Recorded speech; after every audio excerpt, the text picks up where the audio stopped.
꼬마야, 게임은 그만하고 나가라고 했잖아. 지금 여긴 진지한 상황이야.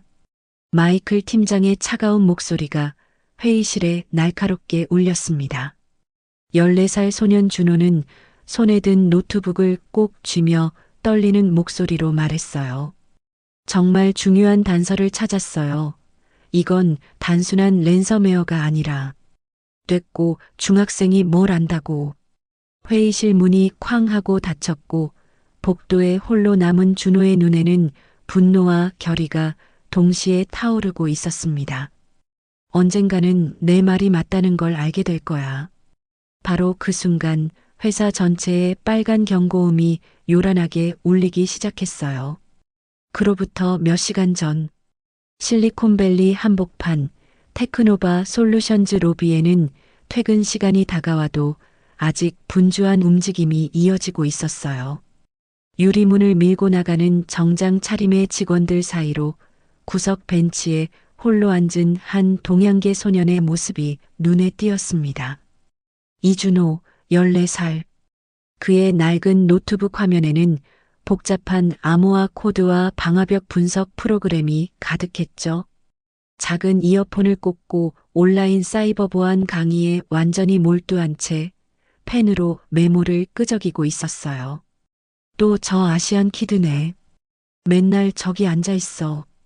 게임하는 거 아니야? 맞아. 걔 청소부 아줌마 아들이지? 영어도 제대로 못하던데 뭘 저렇게 진지하게. 하하. 지나가던 백인 직원 2명이 수군거리며 비웃는 소리가 들려왔어요. 준호는 아무 말 없이 화면만 응시했지만 키보드를 잡은 손끝이 미세하게 떨리고 있었습니다. 몇 분 후 야간 청소부 유니폼을 입은 여성이 로비로 들어왔어요. 박수진, 준호의 엄마였습니다. 서툰 영어 때문에 항상 조심스러워하는 그녀는 아들을 향해 작게 손을 흔들며 다가왔죠. 준호야, 오늘도 추웠지? 엄마 일 금방 끝낼게. 응, 엄마. 나 괜찮아. 이 강의 들으면서 기다릴게요. 준호는 억지로 밝은 표정을 지으며 대답했어요. 하지만 그 순간 리셉션 데스크 근처에서 일하던 한 남자 직원이 짜증 섞인 목소리를 냈습니다. 수진 씨, 로비에서 애 좀 조용히 시켜요. 여기 회사 건물이라고요. 놀이터가 아니에요. 수진은 깜짝 놀라며 당황한 얼굴로 허리를 깊숙이 숙였어요. 죄송합니다. 제 아들은 그냥 컴퓨터 공부해요. 조용히 온라인 강의만 듣는 거예요. 공부요? 무슨 공부? 아까 보니까 게임 같던데요? 다른 직원이 끼어들었습니다. 진짜 웃기네요. 청소부 아들이 해킹이라도 배우나 봐요? 하하. 모욕적인 말들이 오가는 동안 준호는 천천히 고개를 숙인 채 노트북을 덮었습니다. 이어폰을 조용히 빼고 가방 속에 차근차근 정리했죠. 마치 아무 일도 일어나지 않은 것처럼요. 준호야, 괜찮아? 엄마의 걱정 어린 목소리에 준호는 애써 웃음을 지으며 대답했어요. 응, 엄마. 배고프지도 않고 그냥 좀 졸려서요. 하지만 그 순간 준호의 어두운 눈동자는 조용히 떨리고 있었어요. 가슴 깊은 곳에서 뜨거운 무언가가 울컥 올라오고 있었습니다. 사람들은 그를 단지 청소부의 아들로만 봤어요.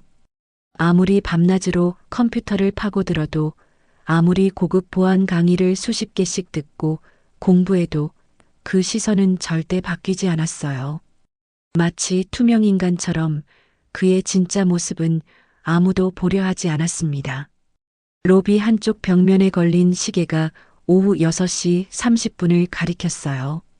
회사 사무실 불빛들이 하나둘씩 꺼져가고 청소도구가 바닥을 쓸어내는 소리만이 긴 복도를 따라 조용히 퍼져나갔습니다. 준호는 잠시 망설이다가 다시 노트북을 펼쳤습니다. 화면이 켜지자 중단되었던 강의 영상이 이어졌죠. 지능형 지속 위협 분석 기법이라는 제목이 떠올랐어요. 언젠가 준호는 마음속으로 조용히 중얼거렸습니다. 언젠가는 보여줄 거야. 내가 정말 어떤 사람인지. 그의 작은 목소리가 로비 공기 속으로 스며들었어요. 오늘 강의는 지능형 지속 공격 분석. 다시 시작해볼까? 노트북 화면 속 강사의 목소리가 다시 이어폰을 통해 흘러나왔고 준호는 다시 한번 깊은 집중 속으로 빠져들었습니다. 마치 그 모든 모욕과 무시를 에너지로 바꾸듯이요.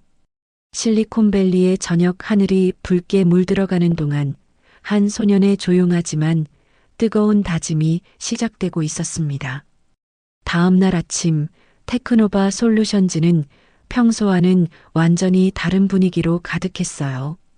로비에는 알록달록한 풍선 장식이 매달려 있었고 커피 머신 옆엔 축, 나스닥 상장이라는 커다란 문구가 붙어 있었죠. 직원들은 하나같이 밝은 얼굴로 출근했고 복도마다 기대감에 찬 웃음소리가 넘쳐났어요. 준호도 평소보다 조금 더 일찍 도착했어요. 엄마 수지는 미리 와서 사무실 내부 정리를 도왔고 준호는 여느 때처럼 로비 구석 벤치에 앉아 조용히 노트북을 꺼냈습니다. 화면 속엔 고급 암호화 알고리즘에 관한 강의가 재생되고 있었어요. 오늘은 정말 역사적인 날이야. 드디어 우리도 상장 기업이 되는 거구나. 직원들의 들뜬 대화 소리가 여기저기서 들려왔어요. 나스닥 상장 심사를 단 몇 시간 앞둔 회사의 분위기는 그야말로 축제 같았습니다. 시간이 흘러 오전 10시 정각. 갑자기 모든 것이 멈췄습니다. 뭐야 이거. 내 파일이 안 열려. 서버 접속이 완전히 끊겼어요. 처음엔 한두 명이 당황하는 듯 보였지만 불과 몇 분 만에 회사 전체가 술렁이기 시작했어요. 회의실 대형 스크린은 빨간 오류 메시지로 뒤덮였고 마우스를 연달아 클릭하는 소리만이 조용해진 사무실을 메웠죠. 정보기술팀장이자 보안 책임자인 마이클 존스는 급하게 개발자들을 불러 모았어요. 서버실에서는 긴박하게 기술 용어들이 오가고 시스템 재부팅이 반복됐지만 아무것도 해결되지 않았어요. 오히려 상황은 점점 더 악화되고 있었습니다. 그때 대표이사 로버트 스미스가 복도 끝에서 성큼성큼 걸어 나왔어요. 평소처럼 단정한 정장을 입고 당당하게 등장했지만 상황 보고를 듣자마자 그의 얼굴은 순식간에 일그러졌어요. 지금 도대체 무슨 일이 벌어지고 있는 겁니까? 나스닥 상장 심사까지 24시간도 안 남았어요. 이러다 상장이 무산되면 우리 회사는 완전히 끝장입니다. 회의실 문이 쾅 하고 세게 닫히고 직원들은 서로 불안한 얼굴을 마주보며 중얼거렸어요. 이거 진짜 농담이겠지? 정말로 서버가 전부 다운된 거야?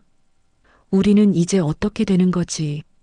청소구역 근처에서 일하던 수진도 불안한 눈빛으로 상황을 지켜보고 있었어요.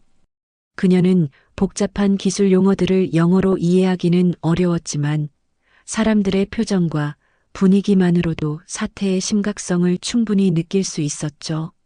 준호는 그 모든 혼란스러운 광경을 조용히 지켜보고 있었어요. 그는 듣고 있던 강의를 일시정지한 채 주변에서 벌어지는 소동을 하나하나 눈에 담았습니다. 사람들은 단순히 서버 다운이라고만 반복해서 말하고 있었어요. 하지만 준호는 뭔가 이상하다는 직감이 들었죠. 이건 단순한 기술 오류가 아니야. 그의 예리한 눈은 사무실 내부 전광판에 깜빡이며 뜨는 코드 조각들을 유심히 보고 있었어요. 오류 메시지들 사이로 아주 짧은 명령어 하나가 순간적으로 지나갔거든요. 그것은 최근에 들었던 강의에서 봤던 정교한 침투형 사이버 공격의 전조 증상과 너무나 닮아 있었어요. 이건 누군가가 의도적으로 계획한 거야. 외부에서 벌어진 공격이라고. 그 순간부터 준호는 머릿속에서 여러 가설들을 빠르게 조합하기 시작했어요. 공격자의 목적, 타이밍의 의미, 공격 방식, 그리고 왜 하필 오늘이었는지까지. 하지만 아직 확실한 증거는 없었고 그저 14살 소년의 예리한 직감일 뿐이었죠. 한편 회의실 안에서는 고성이 계속 오가고 있었어요. 이대로 방치하면 고객 데이터까지 완전히 손상될 수 있어. 외부 보안업체에 긴급 연락했지만 최소 48시간은 걸린다고 합니다. 사무실 전체가 완전한 아수라장이 된 가운데 준호는 조용히 노트북을 닫고 가방에 넣었어요. 그의 눈빛은 평소보다 훨씬 단단해져 있었고 입술은 꾹 다문 채였어요. 그는 한 번 더 혼란에 빠진 회사 안을 천천히 둘러봤습니다. 엄마는 먼발치에서 걱정스러운 눈으로 자신을 바라보고 있었고 직원들은 모두 고개를 숙이거나 불안한 눈빛으로 키보드를 무의미하게 두드리고 있었죠. 그때 작은 속삭임이 준호의 입에서 새어나왔어요. 이런 일이 그냥 우연히 벌어질 리는 없죠. 테크노바 솔루션즈 역사상 가장 중요한 날이 최악의 위기로 변해버린 순간 한 소년의 예리한 관찰이 시작되고 있었습니다. 회사 안은 여전히 혼란스러웠어요. 모든 회의실 문이 굳게 닫혀 있고 유리창 너머로 보이는 사람들의 표정엔 초조함과 불안이 가득했죠. 직원들은 커피 한 잔 마실 여유도 없이 책상과 회의실을 끊임없이 오가며 각자의 자리에서 무언가를 해결하려고 필사적으로 애쓰고 있었어요. 그 가운데 로비 구석 벤치에 앉아있던 준호는 노트북 화면을 천천히 덮었어요. 그의 눈빛은 더 이상 단순한 중학생의 것이 아니었죠. 그 속에는 분노와 결의가 복잡하게 뒤섞여 있었어요. 이걸 그냥 보고만 있을 수는 없어. 준호는 무거운 가방을 메고 조용히 복도를 따라 걸어갔습니다. 엄마를 도와 청소를 했던 경험 덕분에 정보기술팀이 주로 사용하는 회의실이 어디에 있는지 그는 정확히 알고 있었어요. 복도 끝쪽 서버실과 가까운 곳에 위치한 그 회의실 말이에요. 회의실 문은 반쯤 닫혀 있었고 안에서는 백인 남성 5명이 큰 책상 위에 노트북들을 펼쳐두고 머리를 맞대고 있었습니다. 그 중심에는 정보기술팀장 마이클 존슨이 굳은 얼굴로 서 있었고 벽면 대형 스크린에는 끝없이 흘러내리는 로그 데이터들이 줄줄이 떠 있었죠. 준호는 회의실 문 앞에서 잠시 망설였어요. 심장이 빠르게 뛰었고 손바닥에는 땀이 촉촉하게 맺혔어요. 하지만 그는 한번 깊게 숨을 들이쉬고 용기를 내어 살짝 문을 두드렸어요. 잠깐만요. 회의실 안에 있던 5명의 개발자들이 동시에 고개를 돌렸어요. 키 작고 마른 동양계 소년이 문가에 조심스럽게 서 있는 모습을 보고 그중 한 명이 작게 비웃음을 터뜨렸어요. 게임은 그만하고 산책하러 왔나 보네. 아, 맞다. 저의 청소부 아줌마 아들이지? 몇 초간의 어색한 침묵이 흐른 뒤 준호는 떨리는 목소리로 용기를 내어 말을 이었어요. 제가 잠깐만 말씀드릴게요. 이건 일반적인 랜섬웨어 공격이 아니라 지능형 지속 위협 공격일 수도 있어요. 로그 패턴이 평소와 완전히 달라 보이거든요. 5명 모두가 어이없다는 듯한 표정으로 준호를 쳐다봤어요. 마이클 팀장은 눈썹을 깊숙이 찌푸리며 차가운 목소리로 물었어요. 너 지금 뭐라고 했냐? 지능형 지속 위협? 준호는 작게 고개를 끄덕이며 대답했어요. 네. 어제 온라인 강의에서 본 것과 비슷한 패턴이 있었어요. 인터넷 프로토콜 주소 흐름도 이상하고 특정 파일들만 집중적으로 타겟팅하는 것 같아서. 그 말이 끝나기도 전에 한 개발자가 큰 소리로 웃으며 끼어들었어요. 이야 게임만 하는 줄 알았는데 해커 지망생이었네. 이게 무슨 영화 같은 상황이야? 또 다른 개발자는 어깨를 으쓱이며 비아냥거렸죠. 요즘 애들 정말 무섭다니까. 청소부 아들이 갑자기 사이버 수사대원이 된 거야? 마이클은 짧고 날카롭게 한숨을 내쉬었어요. 그리고 완전히 무표정한 얼굴로 차갑게 말했어요. 지금 여기는 굉장히 진지한 상황이야. 시간 없어. 장난치러 온 거면 당장 나가. 장난이 아니에요. 저 정말로. 됐고, 나가라고 했잖아. 마이클의 목소리는 단호했고, 다른 사람들도 이미 준호에게서 시선을 돌려 다시 자신들의 모니터 화면에 집중하고 있었어요. 회의실 문이 천천히 하지만 단단히 닫혔고 준호는 텅 빈 복도에 홀로 남겨졌습니다. 그의 손은 여전히 조심스럽게 노트북 가방 끈을 잡고 있었지만 손가락 끝은 하얗게 질릴 만큼 꽉 쥐어져 있었어요. 가슴이 답답하게 조여왔고 눈앞이 순간적으로 흐려졌습니다. 그들이 웃던 표정, 비웃던 말투, 그리고 그 속에 담긴 당연하다는 듯한 무시가 가슴 깊숙이 박혔어요. 내가 아무리 똑똑해도 결국 그냥 청소부 아들일 뿐이구나. 그런 절망적인 생각이 머릿속을 스쳤지만 곧 준호는 이를 꽉 물고 스스로를 다잡았어요. 주먹을 단단히 쥔 채 복도 끝으로 향해 성큼성큼 걸어갔죠. 그는 회사 한편 아무도 찾지 않는 구석진 창고 옆 작은 벤치에 앉았어요. 청소용품들이 쌓여 있고 형광등 하나가 깜빡거리는 그 조용한 공간에서 준호는 다시 노트북을 꺼냈습니다. 주변에서 사용 가능한 와이파이 신호를 찾아 조심스럽게 접속하고 손가락을 움직여 여러 프로그램들을 차례로 실행했죠. 그의 눈빛은 이제 완전히 달라져 있었어요. 더 이상 상처받은 소년의 것이 아니라 무언가를 반드시 해내겠다는 강한 의지로 가득 차 있었어요. 어차피 아무도 내 말을 믿지 않을 거라면 내가 스스로 증명하는 수밖에 없어. 준호는 키보드 위에서 손가락을 빠르게 움직이기 시작했어요. 검은 배경의 터미널 창 위로 수많은 숫자와 명령어, 그리고 네트워크 로그들이 폭포처럼 빠르게 흘러내렸습니다.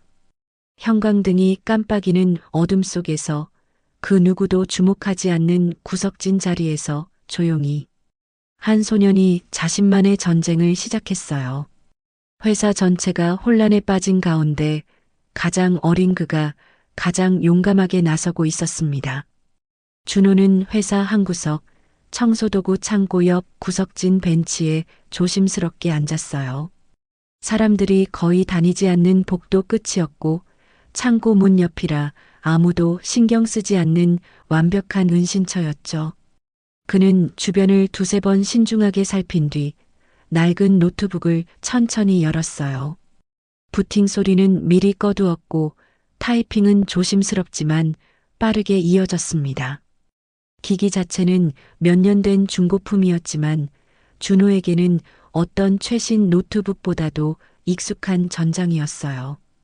이게 정말 랜섬웨어라면 패턴이 이렇게 일정할 리가 없는데. 준호는 검은 배경에 터미널 창을 띄운 채 회사 내부의 공개 네트워크와 관리되지 않는 외부 포트들을 조심스럽게 탐색하기 시작했어요. 그는 미리 학습해둔 네트워크 분석 도구와 오픈소스 보안 프로그램들을 차례대로 실행했죠. 화면에는 끝없이 흘러내리는 데이터들이 가득했어요. 준호의 눈은 그 복잡한 숫자와 코드들 사이에서 이상한 패턴을 찾아내려고 집중하고 있었습니다. 이건 정말 이상해. 그의 예리한 눈에 띈 것은 로그 파일 안에 규칙적으로 찍히는 하나의 인터넷 프로토콜 주소였어요. 특정한 시간 간격마다 동일한 경로로 접근을 시도하는 명확한 흔적이 있었어요. 정상적인 네트워크 트래픽이라면 이런 반복적 패턴은 절대 나타나지 않아야 해. 준호는 더욱 집중해서 그 데이터 흐름을 추적해 나갔어요. 그리고 마침내 한 가지 중요한 사실을 발견했죠. 그 의심스러운 주소가 평소에는 절대 접속되지 않던 기밀 프로젝트 폴더에만 침입을 시도하고 있다는 점이었어요. 재무팀 문서, 신제품 기획서, 고객 데이터베이스, 중요한 정보만 쏙쏙 골라서 들어가려고 하네. 이것은 더 이상 단순한 시스템 오류도 우연한 실수도 아니었어요. 명백한 의도를 가진 정교한 사이버 공격이었죠. 그것도 굉장히 치밀한 방식의 침입이었어요. 지능형 지속 위협, 즉 장기간 잠복형 공격이라는 개념이 머릿속에서 선명하게 떠오르기 시작했어요. 준호는 긴장한 나머지 손으로 노트북 옆면을 조심스럽게 문질렀어요. 손바닥에 살짝 땀이 묻어 있었습니다. 마음은 긴장되었지만 머릿속은 점점 더 또렷하고 명확해지고 있었어요. 그는 다시 로그 파일들을 세심하게 뒤적이며 추적을 계속했어요. 네트워크 트래픽 기록에 남겨진 의심스러운 인터넷 프로토콜 주소를 끈질기게 따라가다 보니 어느 순간 외부로 연결되는 결정적인 단서가 나타났죠. 가상 사설망을 몇 차례 거쳐 교묘하게 가려진 주소였지만 마지막 연결 지점에서 허술하게 남겨진 실마리 하나가 모든 것을 드러내 주었어요. 이거 테크글로벌? 그 회사 이름은 테크노바의 오랜 경쟁사였어요. 몇 차례 대형 프로젝트 입찰에서도 치열한 경쟁을 벌였고 이번 나스닥 상장 발표 이후 업계에서 견제가 더욱 심해졌다는 소문도 돌고 있었죠. 준호는 타이핑하던 손을 멈추고 잠시 멍하니 화면을 바라봤어요. 정말로 그들이 이번 상장을 막으려고 이런 짓을? 이제 이것은 더 이상 단순한 기술적 문제가 아니었어요. 한 기업의 운명을 좌우할 수 있는 정보 전쟁의 현장이었죠. 그리고 그 치열한 싸움의 한가운데에 아무도 주목하지 않았던 14살 소년이 홀로 서 있었어요. 바로 그 순간 회사 내부 방송 스피커에서 대표이사의 긴급한 목소리가 울려 퍼졌습니다.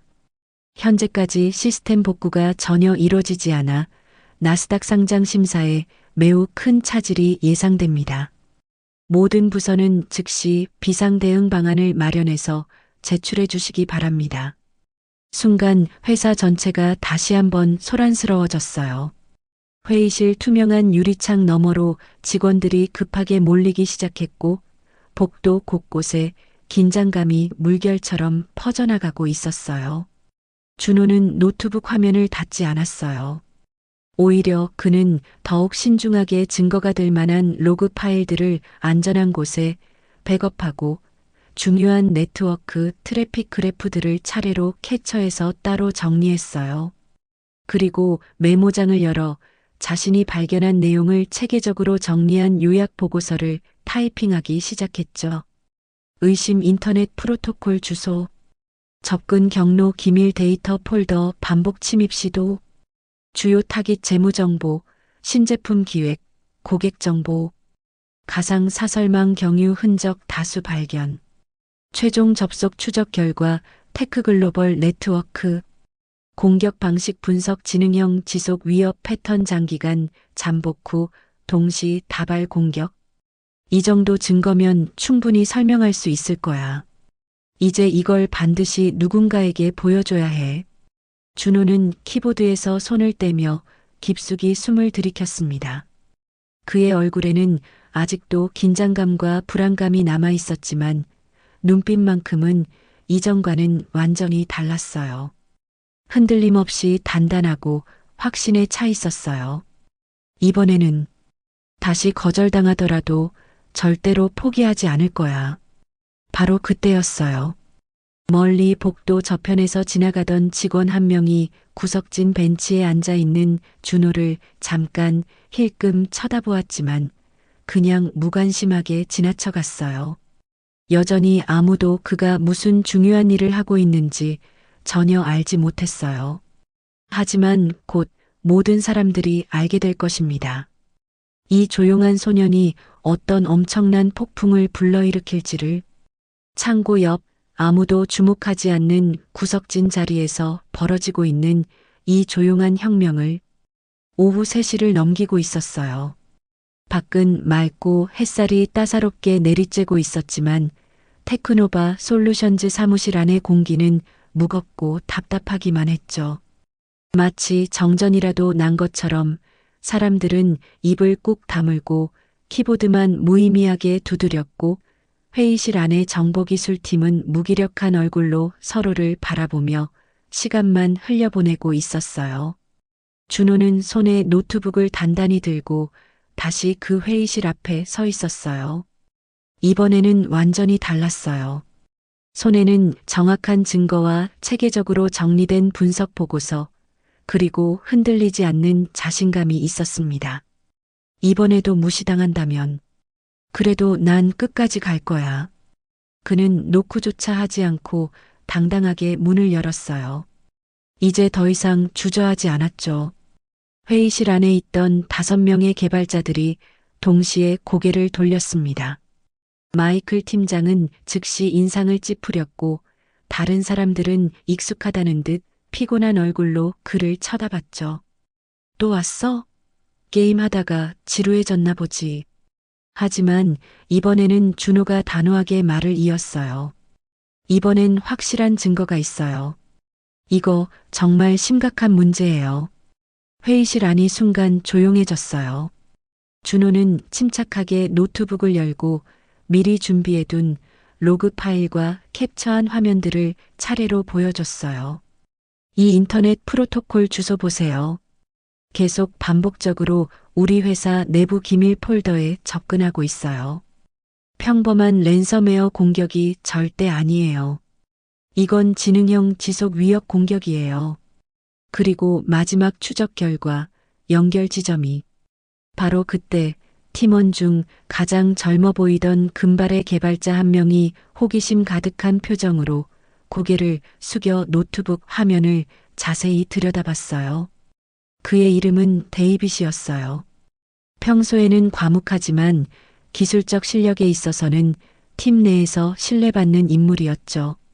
데이빗은 몇 차례 화면을 천천히 넘기더니 노트북을 자신 쪽으로 당겨서 더욱 자세히 들여다봤어요.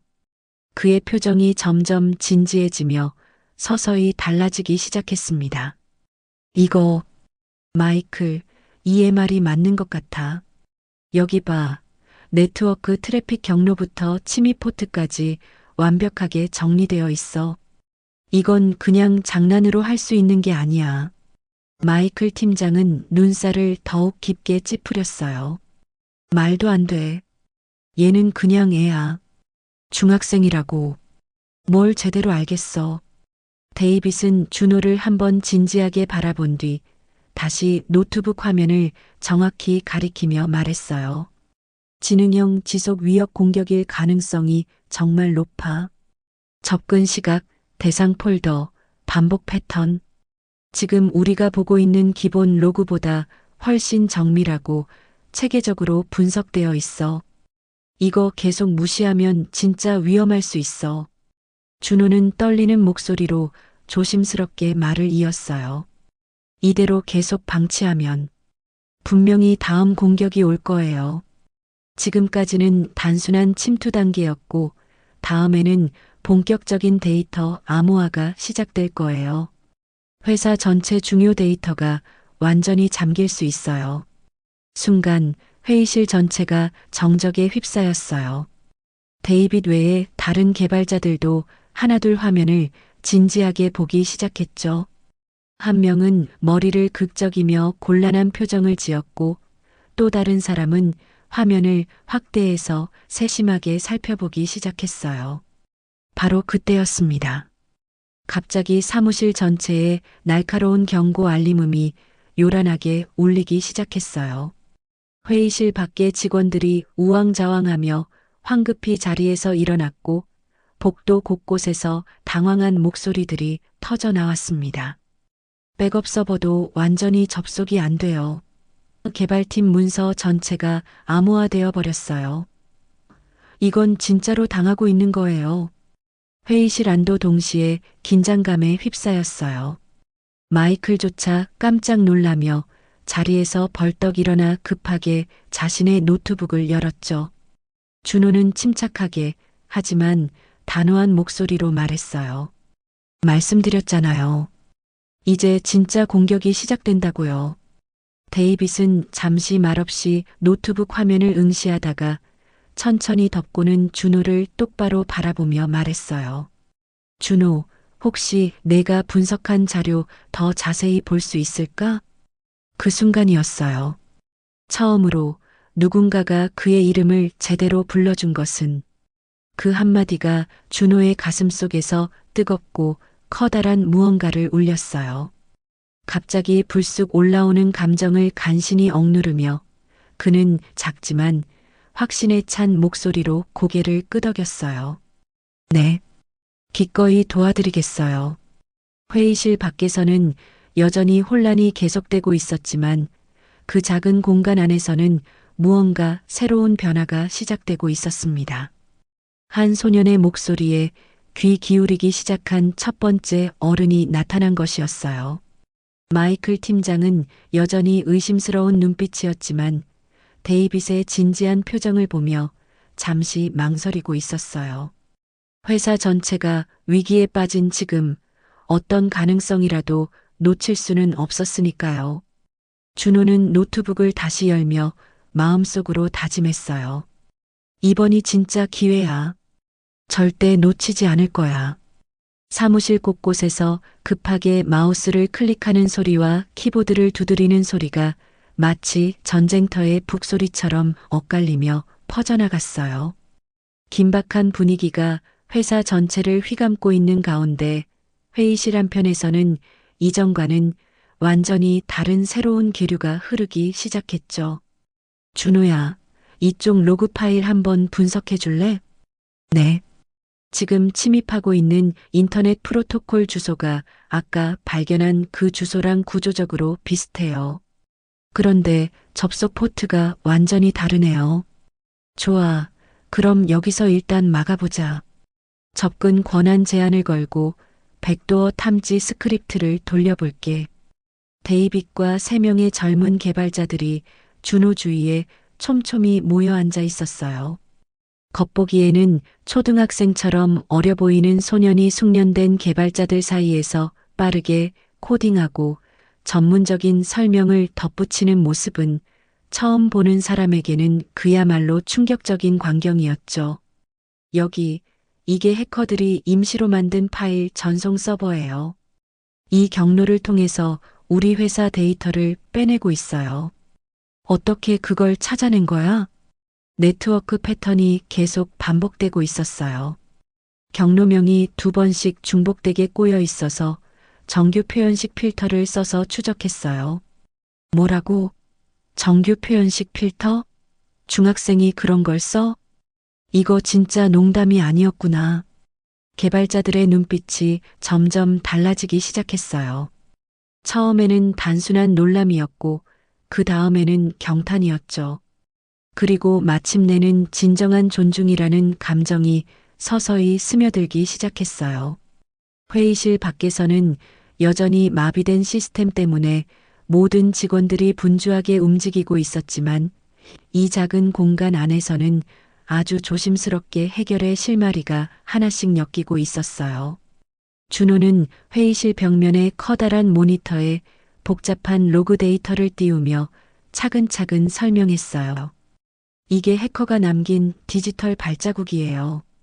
저쪽 코드는 일반적인 정상 프로그램처럼 보이지만 내부 깊숙한 곳에 시간 지연 명령이 교묘하게 숨어 있어요. 정확히 2시간 후에 자동으로 대규모 암호화가 시작될 거예요. 데이빗이 심각한 표정으로 모니터를 응시하다가 천천히 고개를 끄덕였어요. 그럼 지금부터 할 수 있는 모든 보안 조치를 동시에 실행해야겠네. 백업 데이터 긴급 이동, 서버 우회 경로 설정, 불법 접근 완전 차단까지 전부 다 한 번에. 제가 네트워크 데이터 흐름을 완전히 막을 수 있게 임시 방화벽 경로를 새로 설계해 볼게요. 좋아. 준호, 너는 도메인 네임 시스템 쪽도 한번 확인해 줘. 경로 조작 공격 가능성도 있어. 처음에는 단순한 의심과 호기심으로 시작된 협력이었지만 지금은 명백하고 체계적인 팀워크로 발전하고 있었어요. 그리고 놀랍게도 그 협력의 정확한 중심에는 14살 소년 준호가 자리 잡고 있었죠. 바로 그때 마이클 팀장이 급하게 회의실 문을 열고 들어왔어요. 그는 안쪽에서 벌어지고 있는 상황을 한눈에 훑어보더니 즉시 얼굴을 찌푸렸어요. 지금 도대체 뭘 하고 있는 거야? 데이빗이 침착하고 단호한 목소리로 대답했어요. 이준호와 함께 실시간으로 공격 경로를 추적하고 있습니다. 지금까지 우리가 써왔던 기존 대응 방식보다 훨씬 더 효과적이에요. 그래서 중학생한테 우리 회사 핵심 시스템을 맡기자는 거야? 아니요. 분석과 추적을 맡기는 거예요. 그리고 저희도 모든 과정을 다 지켜보고 있고 함께 검토하고 확인하고 있어요. 마이클은 말없이 준호의 모니터 화면 앞으로 다가가서 천천히 들여다봤어요. 그리고 화면에 가득 띄워진 긴 로그 데이터와 복잡한 보안 스크립트들을 한 줄 한 줄 꼼꼼히 훑어봤죠. 그의 눈썹이 점점 더 깊게 찌푸려졌어요. 몇 분간의 침묵이 흐른 뒤 마이클이 차갑게 말했어요. 그냥 운이 좋았을 뿐이야. 그는 그렇게 한마디 던지고는 다시 문을 단단히 닫고 나가버렸습니다. 회의실 안이 잠시 어색한 정적에 휩싸였어요. 데이빗이 준호를 향해 따뜻한 목소리로 말했죠. 신경 쓰지 마.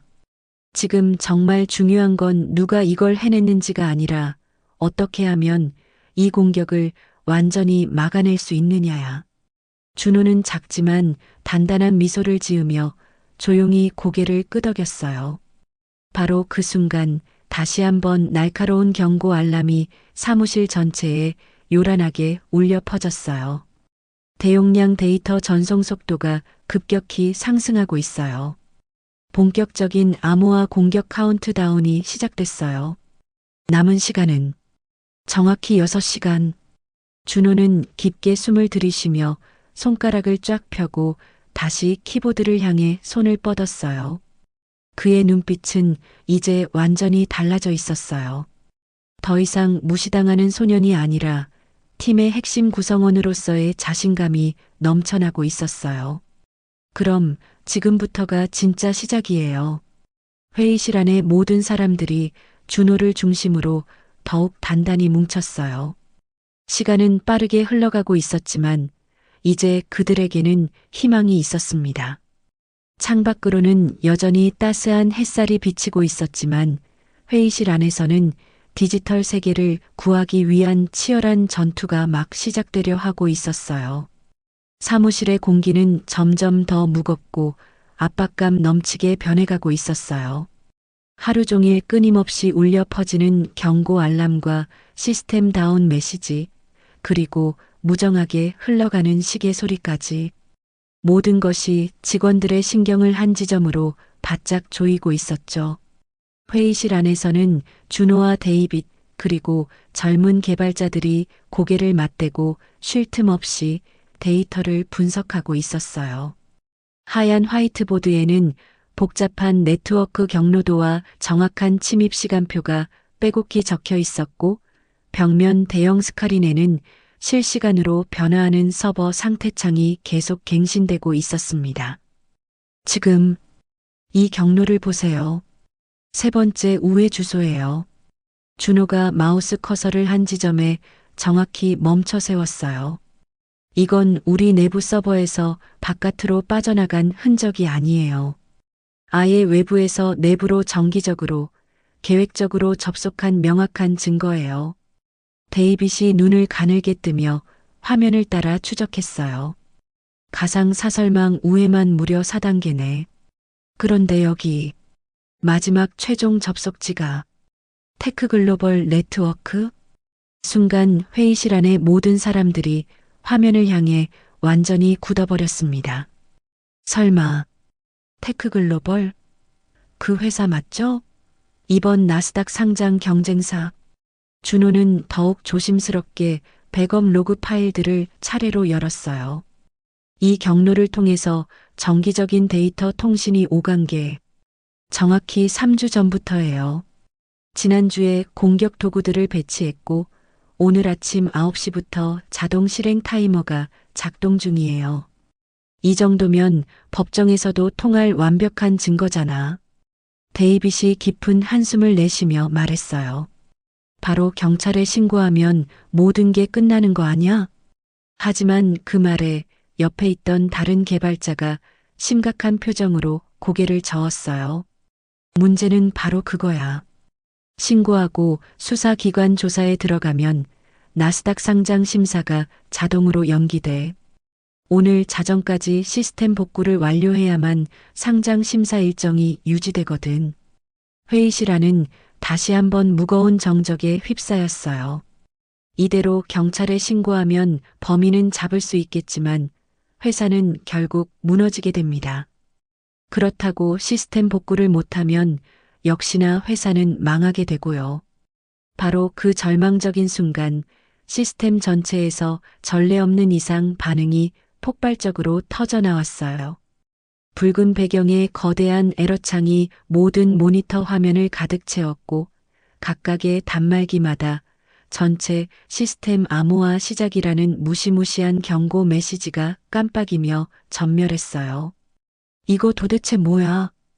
백업 서버까지 완전히 막혔어요. 모든 복구 포인트가 전부 잠겨버렸어요. 이제 정말로 마지막이자 가장 강력한 공격이 시작된 거였어요. 회사의 가장 중요한 자료가 담긴 핵심 서버부터 시작해서 이메일 시스템, 고객 데이터베이스, 신제품 개발 프로젝트 폴더까지 모든 것이 하나둘씩 차례로 암호화되며 완전히 열리지 않기 시작했죠. 바로 그때 대표이사 로버트 스미스가 회의실 문을 거칠게 열고 급하게 뛰어들어왔어요. 지금 도대체 무슨 상황입니까? 왜 또다시 시스템이 전체 다운되는 거예요? 마이클 팀장이 완전히 힘이 빠진 목소리로 절망적으로 대답했어요. 더 이상 복구가 불가능합니다. 지금은 정말 끝났습니다. 대표이사는 얼굴이 창백하게 하얘졌어요. 그는 한 손으로 이마를 깊숙이 짚으며 절망에 찬 목소리로 중얼거렸어요. 나스닥 상장도 완전히 끝이군요. 직원 300명, 다음 달 월급은 어떻게 줘야 하나? 그 절망적인 말에 회의실 전체가 숨죽인 듯 조용해졌습니다. 누구도 아무도 감히 말을 잇지 못했어요. 사람들은 서로의 얼굴을 바라보며 작게 고개를 숙였고 일부는 체념한 듯 자리에서 조용히 일어나 회의실을 나가버렸어요. 바로 그때 지금까지 조용히 침묵을 지키고 있던 준호가 또렷한 목소리로 입을 열었어요. 아직 완전히 끝난 건 아니에요. 순간 모든 사람들이 일제히 그를 바라봤어요. 그동안 함께 작업해왔던 젊은 개발자들에게는 익숙한 모습이었지만 대표이사와 마이클 팀장은 놀란 듯 멈춰 선 채 그 작은 소년을 응시했습니다. 지금 모든 시스템이 완전히 봉쇄되기 전에 저는 미리 백도어 하나를 안전한 곳에 남겨둬 놨어요. 그 통로는 오직 암호화가 시작되기 전에만 접근이 가능해요. 그 경로를 통해서 백업 라우터를 강제로 열고 외부 임시 저장소와 연결해서 원본 데이터를 안전하게 이동시키면 마이클이 비웃음을 터뜨리며 고개를 저었어요. 무슨 허황된 소리야. 그런 건 영화에서나 가능한 일이야. 하지만 준호는 이번에는 눈을 피하지 않고 마이클을 똑바로 바라봤어요. 지금 이 순간 이 방법으로 막지 못하면 정말로 영화 같은 비극적 결말이 되는 거예요. 그리고 저 혼자서는 절대 할 수 없어요. 모든 분들이 함께 도와주셔야만 가능해요. 회의실은 또다시 깊은 정적에 빠졌어요. 하지만 이번에는 아무도 그를 조롱하거나 비웃지 않았어요. 사람들의 눈빛에는 혼란과 망설임, 그리고 아주 작지만 분명한 희망이라는 감정이 서서히 피어오르고 있었죠. 데이빗이 준호를 신뢰하는 눈빛으로 바라보며 조용히 고개를 끄덕였어요. 좋아. 구체적으로 어떻게 하면 돼? 준호가 깊게 숨을 들이쉬고 침착하지만 확신에 찬 목소리로 말을 이어갔어요. 3단계로 나눠서 동시에 진행해야 해요. 먼저 백업 라우터 접속팀, 도메인 네임 시스템 우회 경로 설정팀, 그리고 복구 모듈 전송 및 복원팀. 세 팀이 완벽하게 협조해서 동시에 움직여야 해요. 단 1초만 늦어져도 완전히 실패해요. 바로 그때 회의실 문 밖에서 누군가가 급하게 달려들어왔어요. 하얀 청소복을 입고 땀이 송골송골 맺힌 얼굴의 박수진이었습니다. 아들을 찾아 헤맸던 그녀는 숨을 헐떡이며 다가왔어요. 준호야, 괜찮아? 무슨 일이? 하지만 준호는 엄마를 향해 눈을 들어 올리며 이전과는 완전히 다른 성숙한 목소리로 말했어요. 엄마, 잠깐만 기다려주세요. 지금 정말 중요한 일이 있어요. 그 순간 회의실 안의 모든 어른들이 깨달았습니다. 눈앞에 서 있는 것은 더 이상 그냥 어린 소년이 아니라 위기 앞에서 당당히 맞서는 진정한 리더라는 것을.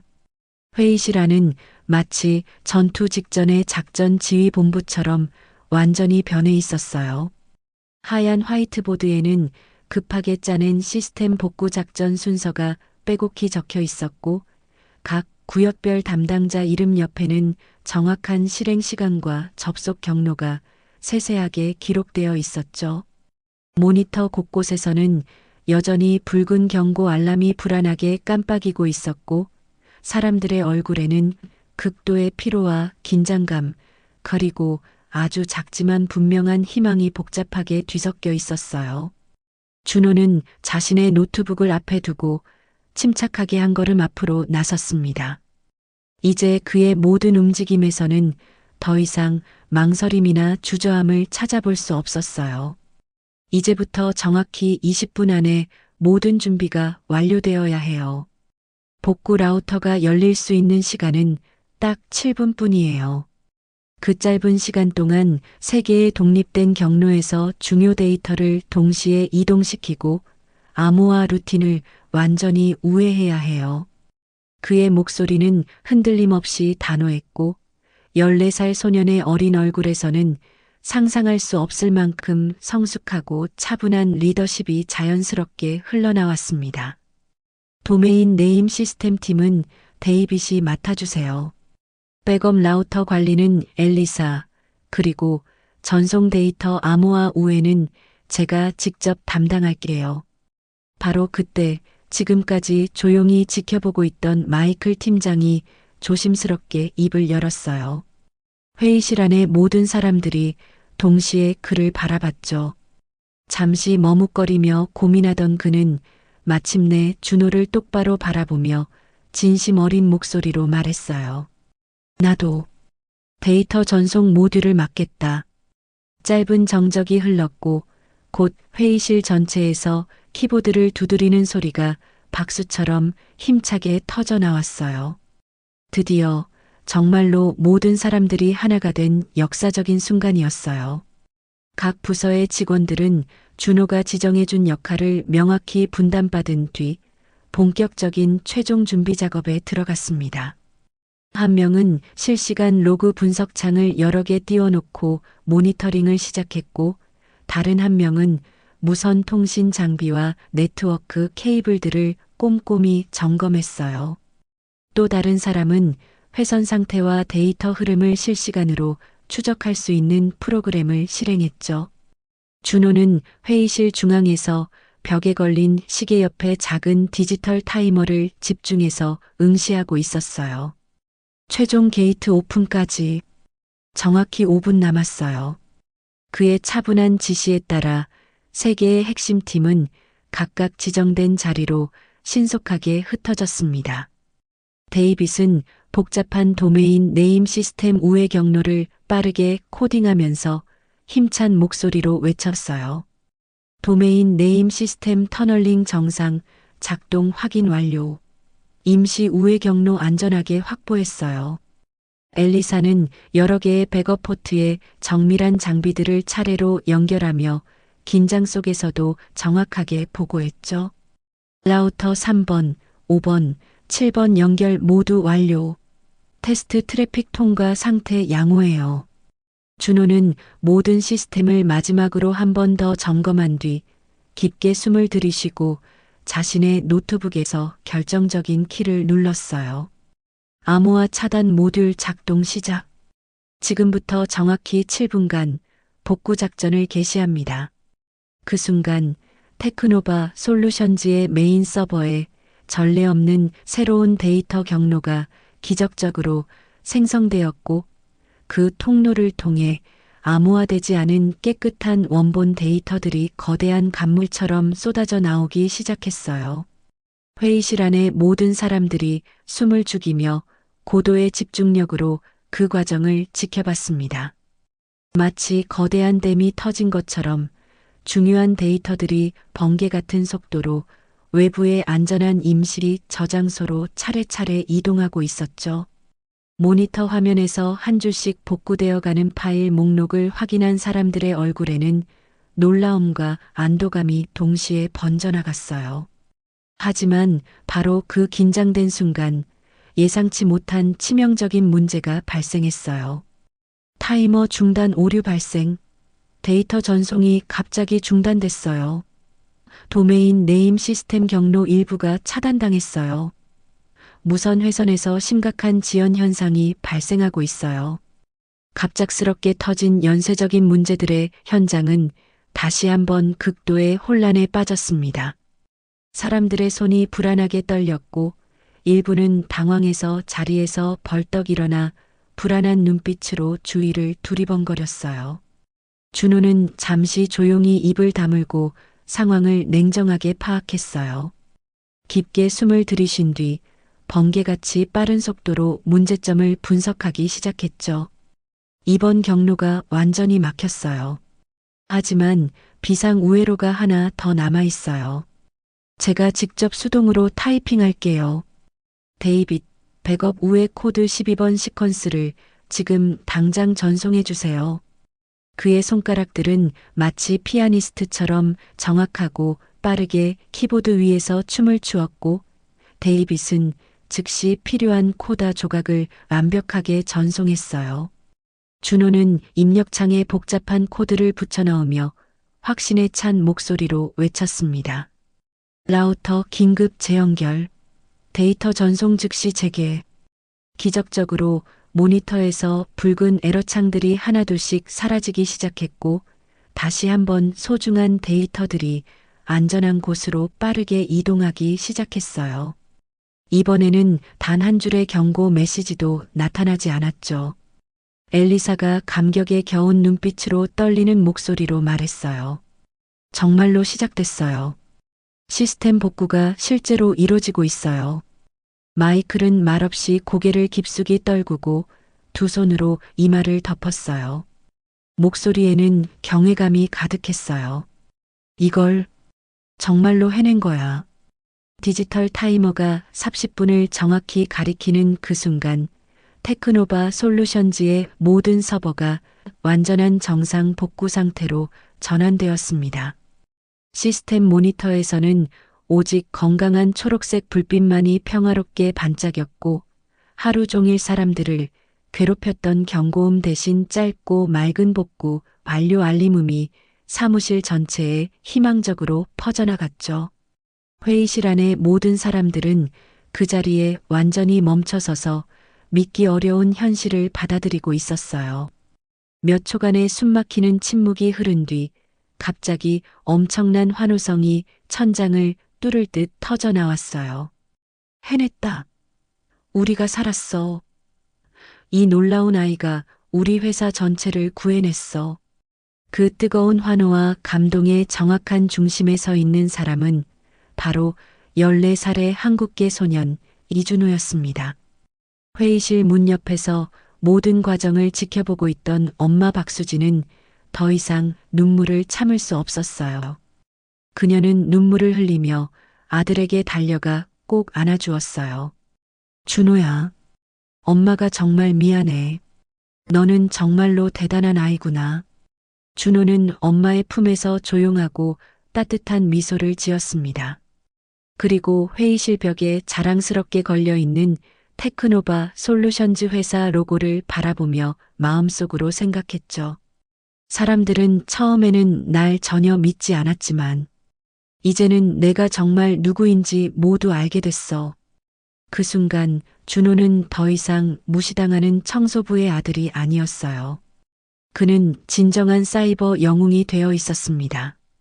다음 날 아침 테크노바 솔루션즈 본사 앞에는 평소와는 완전히 다른 놀라운 광경이 펼쳐져 있었어요. 정문 앞마당에 진을 친 수많은 기자들과 방송 카메라들, 보안팀이 설치한 질서, 유지용 통제선, 그리고 무엇보다 직원들의 얼굴에는 밤새 고생한 피로의 흔적 대신 환희와 기쁨이 가득 차 있었죠. 사무실 1층 로비에는 직원들이 삼삼오오 모여서 각자의 스마트폰 화면을 들여다보며 신기한 듯 중얼거리고 있었어요. 주요 경제 뉴스 방송 화면에는 믿기 어려운 자막들이 계속해서 흘러나오고 있었죠. 14세 한국계 소년 대규모 사이버 공격에서 회사 전체를 구해내다. 테크노바 솔루션즈 사이버 위기 완전 극복하고 나스닥 상장 성공. 청소부 아들의 놀라운 반란. 진짜 실력이란 과연 무엇인가? 준호는 엄마 수진과 함께 회사 로비에 도착했어요. 전날 밤을 거의 뜬 눈으로 지새운 얼굴이었지만 그 어느 때보다도 단단하고 자신감 넘치는 빛이 그의 눈동자에서 느껴졌죠. 회사 로비에 있던 모든 사람들의 시선이 일제히 그들 모자에게 쏠렸어요. 예전 같으면 수군거리거나 모른 척 지나쳤겠지만 오늘만큼은 완전히 달랐어요. 저 친구가 바로 그 준호야? 그 천재 해커 소년? 우리 회사를 구해낸 그 아이. 저렇게 어린데. 준호는 갑작스러운 관심에 약간 당황한 듯 엄마의 손을 꼭 쥐었어요. 바로 그 순간 엘리사와 데이빗이 밝은 표정으로 다가왔고 뒤이어 정보기술팀 구성원 대부분이 하나둘씩 그 주위로 모여들기 시작했어요. 준호, 정말 축하해. 너 아니었으면 우리 모두 다 실업자가 될 뻔했어. 어제 내 모습 진짜 너무 멋있었어. 따뜻한 인사들이 끝나기도 전에 멀리서 대표이사 로버트 스미스가 천천히 걸어오는 모습이 보였어요.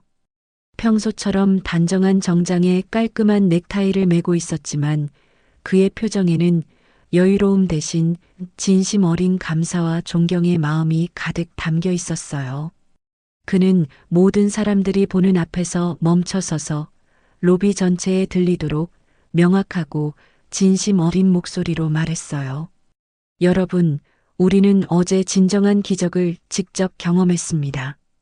그리고 그 놀라운 기적의 중심에는 우리가 처음에는 제대로 보지 못했던 진짜 인재가 있었습니다. 그는 준호와 수진을 향해 천천히 깊숙이 고개를 숙였어요. 준호, 그리고 박수진 씨. 우리의 편견과 무관심으로 인해 너무나 많은 소중한 것들을 놓쳤습니다.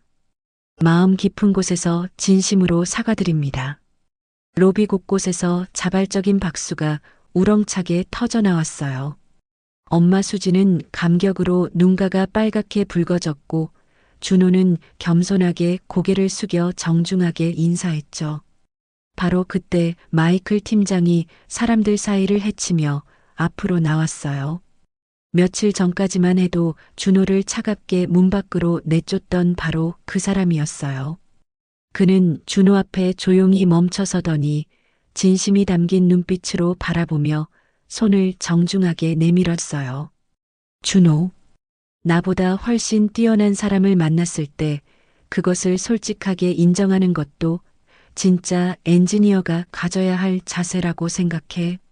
만약 괜찮다면 내가 내 멘토 역할을 맡아주고 싶다. 준호는 놀란 눈으로 마이크를 한참 바라보다가 잠시 망설인 뒤 따뜻한 미소와 함께 그의 손을 꼭 잡았어요. 그 짧은 악수는 어떤 긴 대화보다도 더 많은 의미를 담고 있었죠. 대표이사는 감동적인 분위기 속에서 다시 중요한 말을 이어갔어요.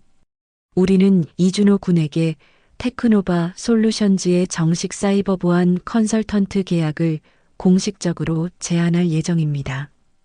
물론 학교 수업이 모두 끝난 이후 시간에만 한정해서 본인의 완전한 자율의사에 따라 참여하시게 됩니다.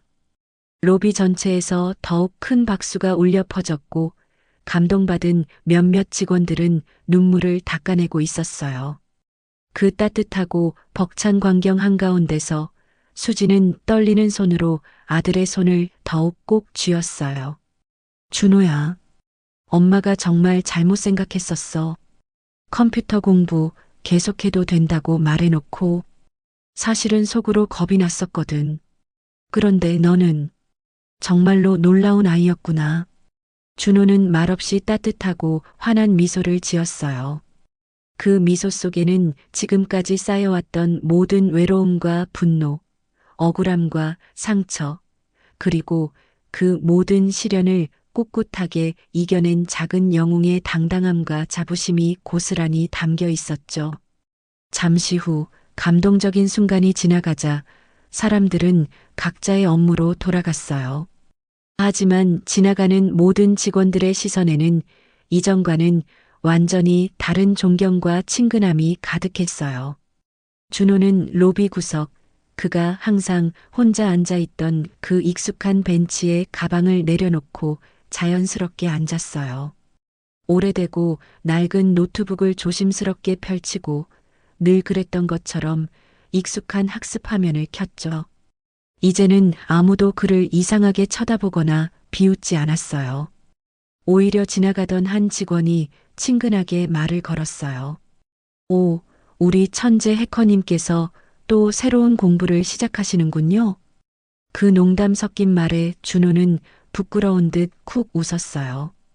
그리고 노트북 화면을 조용히 바라보며 마음속 깊이 생각했어요.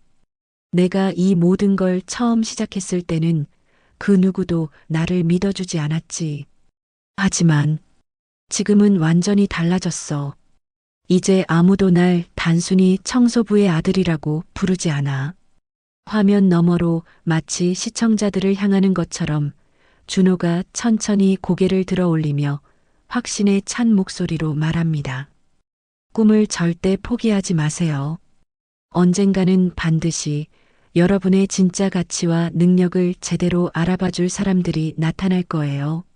로비의 따스한 햇살 속에서 한 소년의 놀라운 여정이 끝나고 동시에 새로운 미래가 시작되고 있었습니다. 오늘 준호의 이야기 어떠셨나요? 지금 이 순간 어디에서 어떤 일을 하시면서 듣고 계시는지 꼭 댓글로 적어주세요. 여러분의 이야기도 듣고 싶어요. 그리고 이야기가 마음에 드셨다면 구독과 좋아요 부탁드려요. 모든 분들의 일상에 진실한 사랑과 따뜻한 마음이 함께 하시길 바라며 오늘도 시청해 주셔서 감사합니다.